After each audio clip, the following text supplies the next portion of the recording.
Assalomu alaykum hurmatli uzr ko'ruvchilar. Dunyo Uyg'ur qurultayı to'g'ri televiziyasi kundalik xabarlar programmasiga xush keldinglar. Men Hidoyat Musajon. Bugun 8-oyning 19-kuni payshanba. Hammanglarga mush vaqtda xayrlik bo'lsin. Aziz ko'ruvchilar, tuvanda diqqatinglar bugungi xabarlar programmasining tafsilotida bo'lsin.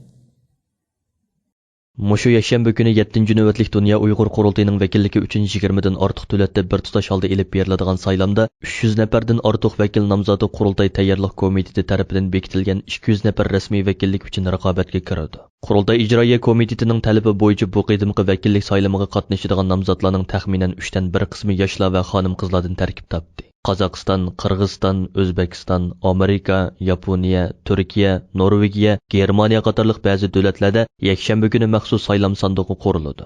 Masalan, Turkiyadagi vakil saylami mushu yakshanba kuni Istanbul vaqti tushdan burun soat 11 dan 16 ga qadar davom qiladi. Istanbuldagi Dunyo Uyg'ur qurultayi vaqfining ishxonasida, Zaytunburnu rayonidagi Taklamakan Uyg'ur nashriyotining ishxonasida va Safakoy rayonidagi Samovar choyxonasida maxsus saylam sanduqi ta'sis qilinadi va o'zini Sharq Turkistonlik deb bilgan 18 yoshdan yuqori har qanday bir qarindishimiz o'zi xohlagan rayonlardagi saylam sanduqlariga bilet tashlasa bo'ladi.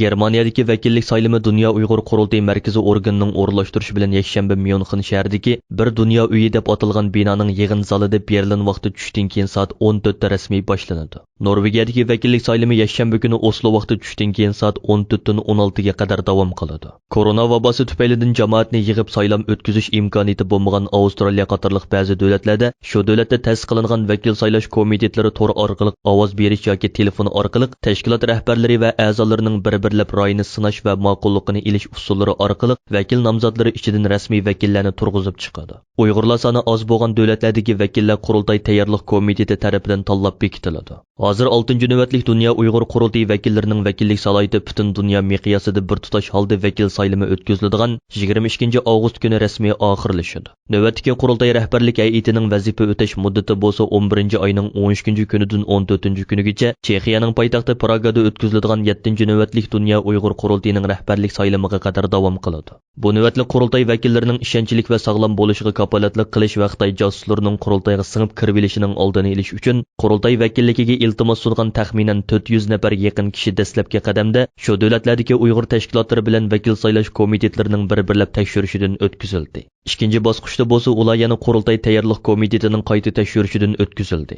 Oxirgi bosqichda bo'lsa qurultay raisligi, qurultay taftish hay'ati va qurultay ichki ishlar komitetining tekshirishidan o'tkazilib 300 nafardan ortiq kishining nomzodlik salohiyati rasmiy muqimlashtirildi. Mushu yakshanba har qaysi allarda o'tkaziladigan vakil saylamining saylam belti 7-navbatlik Dunyo Uyg'ur qurultayi tayyorlik komiteti tomonidan hozirlanib, har qaysi davlatlardagi saylam komitetlariga yetkazib berildi. Saylam beltida har bir davlatdagi vakil nomzodlarining ism familiyasi va shu davlatdan saylab chiqiladigan rasmiy vakillarning soni o'rin olgan bo'lib, 7-navbatlik Dunyo Uyg'ur qurultayining rasmiy vakillarining tizimligi 9-oyning 1-kuni qurultay tayyorlik komiteti tomonidan e'lon qilinadi. Vakillarning tizimligi e'lon qilingan kundan e'tiboran rasmiy vakillar o'zlarini qurultayning har qaysi organlariga rahbarlikka nomzod ko'rsatishga boshlaydi. Qurultay rahbarligiga nomzod bo'g'uvchilarga qo'yiladigan shartlar, saylanadigan organlar va bu organlarning salohiyati va xizmat doirasi haqidagi materiallar qurultay tayyorlik komiteti nomzodlar komissiyoni tomonidan har bir vakilga bevosita yetkazib beriladi.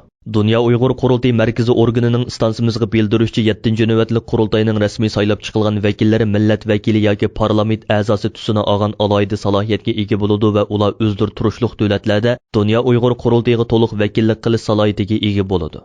Vakillarning alohidaliklariga qarab ular qurultay qaramog'idagi har qaysi xizmat komitetlariga doimiy a'zolikka taqsim qilinadi. 7-navbatlik qurultayda vakillarga maxsus alohida ishlangan vakillik kimligi tarqatib beriladi. Qurultay rahbarlari qurultay vakillari ichidan saylab chiqiladi. Ondan boshqa yana 7-navbatlik Dunyo Uyg'ur qurultayining vakilligiga rasmiy nomzod bo'lish salohiyatiga erishgan, ammo saylamda vakil bo'lib saylanmagan butun nomzodlarga kandidat vakillik salohiyati beriladi. Kandidat vakillar Dunyo Uyg'ur qurultayi ijroiya komitetining kengaytirilgan yig'inlariga va qurultay tomonidan chaqiriladigan milliy kengash yig'inlariga bevosita qatnashish salohiyatiga ega bo'lib, qurultay vakillarining ichida vafot bo'lgan, iste'fo bergan yoki turli sabablar bilan vakillikka qoldirilganlarning o'rniga kandidat vakillar to'liqlab saylanadi. Alohida ahvol tufaylidan Kanadada 7-navbatlik Dunyo Uyg'ur qurultayining vakillik saylami muddatidan bir hafta burun, ya'ni 15-avgust yakshanba kuni 300 nafar yaqin qarindishimizning qatnashida o'tkazilgan va demokratik usuldagi saylam orqali 15 nafar rasmiy vakil va 3 nafar kandidat vakil saylab chiqilgan edi.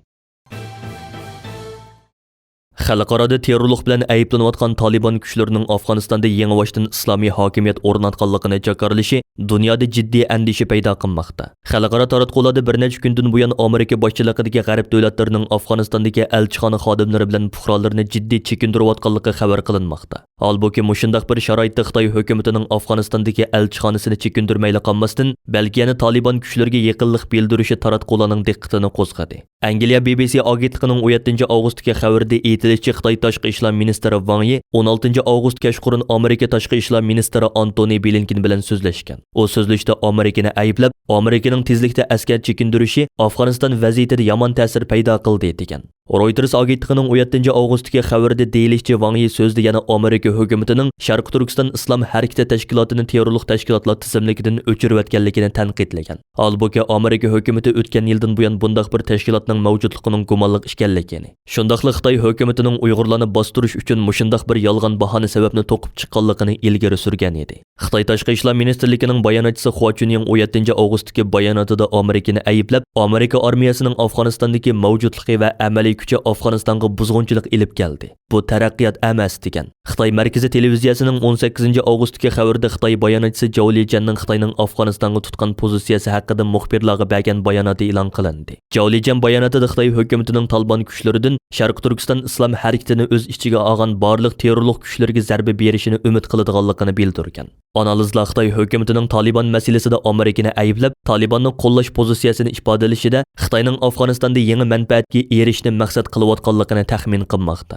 Xabarlardan ma'lum bo'lishicha, Xitoy tashqi ishlar ministri Wang Yi o'tgan oyda Tianjinda Taliban vakillari bilan ko'rishganda, Talibanlardan Xitoyga ziyon yetkazadigan qurolli tashkilotlarni qanot ostiga olmaslikni, bo'libmi atalmish Xinjiang mustaqilligini qo'llaydigan Uyg'ur qurolliqlari bilan chegarani aniq ayirishni talab qilgan. Kuzatuvchilarning qarashicha, Xitoy azaldan terrorlikka haqiqiy qarshi turib boqmagan, balki atalmish terrorlikka qarshi turish ta hammadan avval Xitoy hokimiyatining manfaatini chiqish qilgan bo'lib, 2001-yildagi 11 sentabr voqeasi yuz bergandan keyin Xitoy hukumati Amerikaning terrorlikka qarshi harakatining Xitoyga fursat yaratganligini his qilgan. Shunga 11 sentabr voqeasidan keyin Xitoy terrorlikka zarba berish nomi ostida Xitoy Sharq Turkistondagi Uyg'urlarga bo'lgan bostirishni kuchaytgan. Holbuki bu chaqda xalqaro jamiyat terrorlikka birlashib zarba berish bilan mashg'ul bo'lgani uchun Xitoyning bu qilmishiga diqqat bermagan. Bu ahvol Xitoyga fursat yaratib bergan va Xitoy o terrorlikka zarba berish nomi ostida Uyg'urlarni bostirgan. Analizchilarning qarashicha, Talibanlar terrorlik harakatlarini ilib borgan taqdirda Xitoy chegarasi ichida qolmaydi. Chunki Talibanning asosli qarshi turish obyekti g'arb davlatlaridir. Xitoy hukumati mana mushu nuqtani aniq tunib yetgani uchun Taliban bilan do'stlik o'rnatib, bu munosabatdan foydaga erishmoqchi bo'lgan. Bu munosabat bilan bugun istansimizning maxsus ziyoratini qabul qilgan Dunyo Uyg'ur qurultayining muavin raisi, strategiya mutaxassisi doktor Erkin Akram apandim Xitoyning Afg'oniston siyosati va Taliban bilan bo'lgan munosabatlari haqidagi tushunchalarini o'ttirg'a qo'yib mundoq dedi.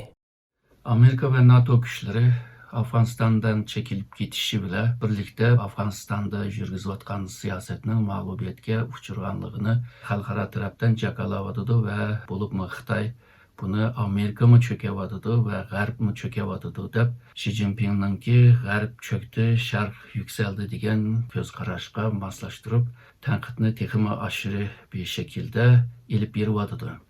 Endi rostmi shundaqmi deganda, misolga Amerika o'z vaqtida shu Vyetnamdan chekilgan vaqtida o'xshash shunda tanqidlar ko'paygan hamda Amerika jamiyatida shundaq qattiq tanqidlar bor. Faqat Vyetnam urushidan keyin Amerikaningki siyosiy jihatdan, iqtisod jihatdan, tijorat jihatdan, texnologiya jihatdan va ma'rifninki islohot jihatdan nurg'un taraqqiyotlar bo'ldi. Bu taraqqiyot bilan Amerikani tekrar bir kuch holiga keldi va shundaqla Sovetlarga qarshi ba'zi taktik va strategiyalarni ishlatish bilan Sovetlarga qarshi qozongan bo'ldi. Shunga Afg'onistondan çekilishi, Amerikaning cho'kib ketishi degan beg'ini bog'lash undaq oson to'xtamaydi deb o'ylayman.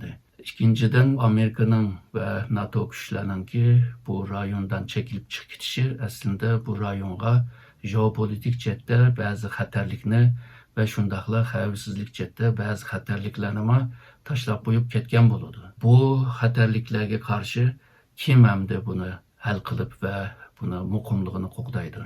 Xitoymi, Rossiyami yoki Iranmi yoki Pokistonmi? Shunga bu mesele aslında Xitoy uchun bir yaxshi bir ahvol emas. Yani Xitoy bu xatarliklarga qarshi texmi biyaga kuch sarf qilishga majbur qiladi. Yani Amerika'nın çekilip gitişi pek hoşal buluşunanki hacet yok dep oylaymam da Xitay chettin degende. Üçüncüden bu Taliban küçe deyli. Bu küç bizningki devatkan yapanlaydigan umaq balı emes bula. Yani Xitay nemi dese şunu maqullaydigan yoki Rusiya nemi dese maqullaydigan bir hakimiyet emes. Eğer de aşında bir küç olgan bolsa, bugün Kabulga kiremetdi. Şununla bunundan kin Taliban'nınki qandaq bir siyaset ilip bardıgan, İslam cetten qandaq bir ideya bile qandaq bir icraatını ilip bardıgan meseleni de bilmeymiz. Hazırca Taliban'ınki itikatıga qargan çağda İslami qimmetliklerini rayonga yeyişemdi. Ondaqda dünyaga mı yiyayman dep öz vaqtidan qopqan. Şununla bundaq bir ahvalda Xitay Taliban hakimiyetiga qarşı qandaq bir tedbir alalaydı. Şununla Xitay'nınki aldırap hoşal buluşununki bir hacet yoktu ama hoşal buluvatıdı. Emdekileyle Xitay Taliban hakimiyetige qandaq bir siyasetini ilip bardı degende, birincisi belki muşu ahvalga qarab Taliban hükümetini yoki başka kona hükümetindeki bazı emeldarlarını işçiga algan birleşme hükümeti kuruluş mümkün. Mayli qanday hükümet bolsun, Xitay ahvalga qarab bu hükümetini tunuş mümkün. Yani diplomatiya chetdan bunu tunuş mümkün. İkinciden Xitay Taliban hükümetiga bazı taleplerim var. Birincisi muşu radikalizmden jiraklaşış. Yani İslami radikalizmden jiraklaşış ama Xitay radikal İslamizm degen bile Taliban bu meseleye qanday qaraydı? Yani Taliban özününki qılıvatqan işini bir aşırı İslami hareketi dep kömeslik mümkün. Şununla Xitayning talabini yeriga ekilishme oңay emas dep oylayman. Üçüncüden Şarq Türkistan güçlerini qollamaysa davadıdı. Eğer de bu İslami bir hareket bolsa, Şarq Türkistanlıklarının köpüme Müslüman bolgandan keyin bu meseleye aralışış Taliban'ınki bir vazifesi dep oylayman. Bunu kançilik aralışıdı, o bir derece meselesi. Şununla Xitayning bu talabıma biraz kıyım oldu. Hem de bu dördüncüsü bolsa, Xitay şu Şanghay Hamkarlık Teşkilatı'nın a'za devletleri bile birlikte Afganistan'a karşı bir siyaset ilip beriş mümkün. Bazen siyasi cetten bir bisim işiltiş, bazen her bir güçle işiltiş, en mühim bolgan bir vasıta bolsa iktisat. Çünkü Taliban hükümeti Kabul'na ağam bolsa, Afganistan'ınki terakkiyeti üçün çokum iktisat terakkiyeti buluş lazım. Ticaretler ravan buluş lazım ve cemiyet mukum buluş lazım. Eğer de mukumlukni qoğdayamasa, iktisat terakkiyeti ve ticaret münasebetini kuramasa, Afganistan'ınki terakkiyeti bolmagandek, Afganistan'daki hazırki yeni hükümeti değil, bu hükümet bu işini mangızamaydı. Şununla Xitay şu iktisadi vasıtı bile Taliban hakimiyetini belki bir şekilde bisim, tırnak içi dağıtma bir bisim siyaseti bile Taliban'ı belki bizning gibiga kırdıgan, anlaydıgan bir halga ekilmen dep qilish mümkün. Ama Taliban bununla kançilik inkas bildirdi, onu hem de kelgüsünde görmüş. Xalqarada 2022 yillik Beijing qishliq olimpik yig'inini boykot qilish sadolari yuqori pallaga ko'tarilgan bugungi kunda Dünya Uyg'ur qurultiyi va har qaysi ellardagi Uyg'ur tashkilotlarining Beijing irqiy qirg'inchilik olimpikini boykot qilayli degan o'rtaq shuar ostida boshlatgan norozilik harakatlari uzluksiz davom qilmoqda. Masalan, Kanada Sharq Turkiston birligi tashkiloti bu yil 6-oydan buyon Torontodagi Olimpik komitetining oldida har chorshanba kuni yuqorqi shuar ostida navbatlashib namoyish qilishni davomlashtirib kelgan edi. 18-avgust chorshanba kuni yana Kanada Sharq Turkiston birligining raisi To'yg'un Abduvali apandining boshlamchiligida Torontodagi Olimpik komitetining oldiga to'plangan bir guruh qarindoshlarimiz mustabid Xitoy hokimiyatidan Sharq Turkiston xalqiga yurgizayotgan irqiy qirg'inchilikni darhol to'xtatishni talab qilish bilan birga Kanada jamoatchiligini 2022 yillik Beijing irqiy qirg'inchilik olimpikini boykot qilishga, Xalqaro Olimpik komitetini Beijing olimpik yig'inining o'rnini boshqa davlatga yutkashga chaqirdi. To'yg'un Abduvali apandimning istansimizga bildirishicha, yaqinqi yillardan buyon Kanada bilan Xitoyning munosabati og'ir darajada yomonlashib ketgan bo'lib, Xitoyning Uyg'urlarga yurgizib kelayotgan irqiy qirg'inchiligi, Huawei shirkati xo'jayinining qizi Ming Wanzhouning Amerikaga o'tkazib berilganligidan o'ch ilish maqsadida Xitoyning bir qancha Kanada fuqarosiga zar atkazchiligi va davlat bexatarligiga ziyon selish jinoyati otib, ularni qo'lga ilishidek bir qator zo'ravon qilmishlari Kanada xalqi va Kanada hukumatining qattiq noroziligini qo'zg'agan. Kanada Konservativlar Partiyasining rahbari Erin O'Toole va boshqa parlament a'zolarining Kanada hukumatidan 2022 yillik Beijing qishliq olimpik musobaqasini boykot qilishni talab qilib kelayotganligini eskartib o'tgan To'yg'un Abduvali apandim, navbatda Kanada xalqi ichidami Beijing erkiy qirg'inchilik olimpikini boykot qilish sadolarining favqulodda kuchayganligini, shunga Kanada Sharq Turkiston birligining bu fursatni g'animat bilib, bu jihatdagi norozilik harakatlarini butun Kanada miqyosida yanada kuchaytiradiganligini bildirdi.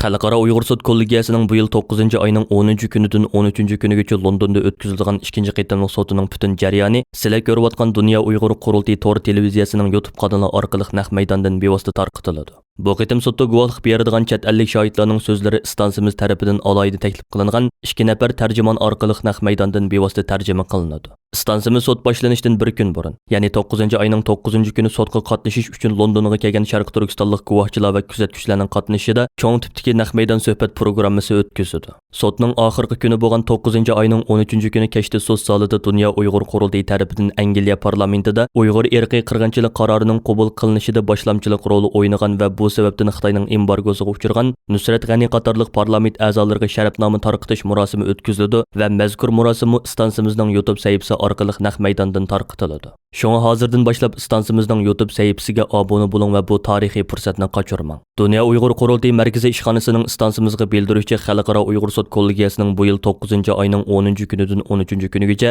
Londonda o'tkaziladigan 2-qitimliq sotiga taklif qilinadigan chet ellik guvohchilarning hammasi tegidek xalqaroga to'nilgan qonunshunos va advokatlardan tashkil topadi. Bu navbatlik sotning ommaga ochiq bo'limi 3 kun bo'ladi va sotning 4-kuni Uyg'ur sud kollegiyasining baholash hay'ati o'zining ishki yig'inini o'tkazib, bu 2-qitimliq sotda o'tirg'i tushgan dalil isbotlar asosida qonuniy analiz ilib boradi. Bu yil 6-oyning 4-kunidan 7-kunigacha Londonda o'tkazilgan tunji navbatlik sud mazgilida Angliyaga kiradigan har qanday bir kishini bir haftalik karantin ostiga elish va bu jarayonda 3 qitim korona testidan o'tkazish tuzumi yo'lga qo'yilgani uchun sudda guvohlik beruvchilarmi bir hafta burun Angliyaga kelishga majbur bo'lgan. Sudga kuzatuvchi sifatida qatnashishni orzu qilgan qarindoshlarimizmi Angliyaga kirishga amalsiz qolgan edi. Yaqinda Angliya hukumati yuqorqida karantin tadbirlarini butunlay amaldan qoldirdi va chet elliklarning Angliyaga kirishini qulaylashtirdi. Dunyo Uyg'ur qurultiyining raisi Dolqin Aysa apandi bu vaqtda istansimizga qilgan so'zida 2-qitimliq sotning texmi ko'p shohidlarning qatnashida muvaffaqiyatli holda o'tkazilishiga ishosh bilan qaraydiganligini ifoda qilish bilan birga dunyoning har qaysi ellardagi, bo'libmi Yevropadagi qarindoshlarimizni agar imkoniyati yor bersa, 9-oyning 10-kunidan 13-kunigacha Londonda o'tkaziladigan 2-qitimliq sotiga kuzatuvchi sifatida qatnashishga va bu orqali sotda guvohlik beradigan shohidlarimizga madad berishga chaqirdi. Hurmatli televizor ko'ruvchilar, yuqorida Dunyo Uyg'ur qurultiyi tor televiziyasi kundalik xabarlar programmasida diqqatingizga sundiq. Keyingi qitimliq programmamizni ko'rishaylik. Ko'rishga omon bo'lgaysizlar. Xayr xo'sh.